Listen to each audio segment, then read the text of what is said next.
Hey everybody, and welcome back to Living Between Paychecks Kitchen. I'm us, Jack Lander, still in Lake Jackson, and this one is we're calling back to one of the other ones. I really did some fancy breakfast tacos, a bunch of different ways and whatever. And I was telling y'all when I did that, there was one that was right up the street from me that I used to get when I would go to work at the plants every morning. That it was like super simple, super basic. And I think that's what this one is. I've been doing the test kitchen, just trying it over and over. This is as close as I can get to how good they did it down there. So we're going to try it. I'm going to show you guys how to do it, and hopefully it'll be amazing as I think it was here. Be sure to like, share, subscribe, do all the YouTube stuff before we jump into this. Ring the little bell, we get them over there. And there's a link down the doodly-doo for our merch. I'll just get into the food, man. It's a short one today. Nice and easy, right? Right to the food. Alright, super simple. It's like only a handful of stuff here. So first things first, you're going to get some meat, get you some fillet steak, whatever you want, some taco seasoning, whatever spice you want. I do the mild stuff. You're going to get you some tortillas. I got the flour ones, mostly just because my hands can't handle the flour or the corn ones real well. Some cilantro and onion. These are the ones, like I said, I got them over on Texas Avenue in Texas City when I used to work over there at the plants. And their green sauce was homemade and it was amazing. But just any kind of jalapeno type green sauce would be perfect. Any of the cream, herb, and jalapeno stuff is amazing. So again, just get you some some fajita, some strip steak here. It doesn't have to be perfect. Just love the marbling in here. You can kind of see where the marbling goes one way. You want to cut against it, and cuts is the easiest. Shout out to Andy for the nice sharp knife. Even though this skin on the back of this is making this look really tough. I know it makes the knife look bad, but trust me, it's sharpened. I do need to shout out to him to get these sharpened again. But you can see it cuts them in long strips. Just cut it in half, whatever. The ones they had there were either the little strips or the little pieces of meat. So I'm going to go ahead and just cut this in half, make it easier so I don't have to do it later. You know, just lay it down one way, cut it, and then cut it the other way. Now here, let me show you on the back of this what's making it so tough. I apologize.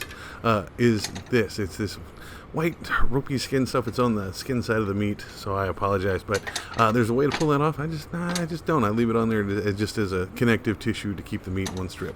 So I just cut across here, cut this in a little strip, do the whole thing, and then set it aside. I'm cutting this on the burner and on the stovetop, mostly just because I don't have room for anything else.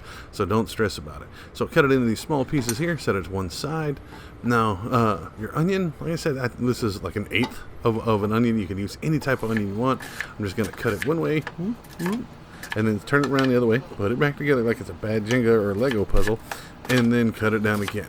Now, you can cut it some more if you want even smaller pieces. Again, you can use your herb scissors you just got, or just use a knife to cut this and just give it a rough chop for your cilantro.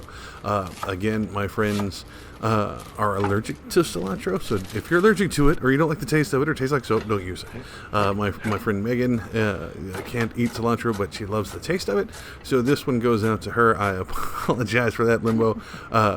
Yeah, but when I got these down there, that were the options. It's like corn or flour, and do you want the onion and cilantro, and then do you want the hot sauce to go with it? Oh, I forgot.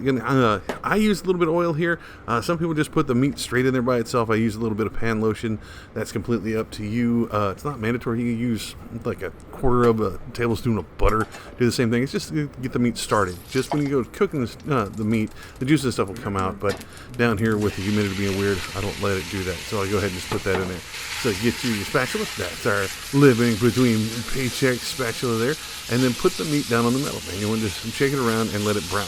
It's going to take you anywhere between like 8 and 12 minutes to get a good brown on it.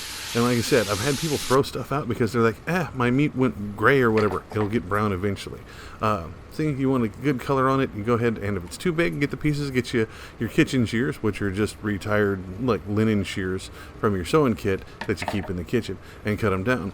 Now, you see, this is all this liquid. That's not all that oil. That's all the liquid that came out of the meat, so you don't have to worry about it too much. Once it gets to a decent boil there and everything's nice and brown, get you about a quarter cup of water. That's my half cup measuring cup there, that I'm only using about half of it. The taco sausage stuff will say use a whole cup, and that's for like ground beef to make taco stuff. This you want a little thicker, so you're only going to use about a quarter cup of water and the whole package of the taco seasoning. So get that in there, get it nice and stirred around. Now when you put it in here, it's going to thicken that water up real bad, right? So if it won't thicken up, or it gets too thick and there's not enough and there's still powder that's still dry, add a little bit more water. Okay, you can always add more. You can't take any out. So just started that quarter. I didn't have to add any. There was still way too much in here. So kick this down here, and that water it boils instantly. Like the packaging will tell you, like put in a whole cup of water and bring it to a boil again. quarter cup of water, it starts bubbling almost instantly. So don't let it sit out there by itself. Make sure that meat gets in there. It'll get super thick around the meat. Turn it down to a simmer, way down. And you want to let it simmer for about a minute or two. Let it pull off to the side and let it rest. Take it off the heat. Okay, and your meat's done.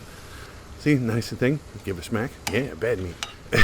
Turn it off. Let it rest a little bit. See why it's not bubbling anymore, and set it to the side. Now, because tortillas are generally just not done right, you can take them and just put them directly on your burner. Or put them in a microwave. Ow. And they're going to be stupid hot, which is good. But you can get them in nice and warm, and that's the best way to serve those. Serve it like a taco. Meat, cilantro, onion, hot sauce, done. This is amazing. I lived on these things for 5-6 years working out there, trying not to get blown up. Different refineries. We'd stop in the morning. I'd grab 4, 2 for me, 2 for the guy I worked with. And just, they were amazing. The green homemade sauce they had, if I can find that recipe, I will do it. This isn't the fanciest. This is one of the best. Like I said, just roll it up in some foil, and you're set. Do a big batch of these, and you're set for the week. Just go in there, grab it, get it when you get to work, nuke it or something, take it out of the foil. But this is great. If you do it differently, man, let us know. But this is great for like meal prep. It's well under $10. Your big expenditure being your skirt steak, which you can get for like pennies on the pound if you shop for it proper. Got to try this one.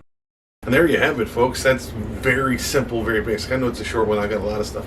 Family still in the hospital, whatever. But you gotta try this. If you do it differently, let me know, man. I'll revisit this one again. Be sure to check out a link to, I hope Jack will put it up here, to a link to our other breakfast tacos. It's all the super fancy stuff, peppers and all kind of that stuff. But yeah, try this one. Let me know how it goes. You can also find us on social media. Let me know over there. Facebook, Pinterest, Patreon, all those at Live Between Paychecks Kitchen, or on Instagram at Live Between. Maybe shorten it down over there.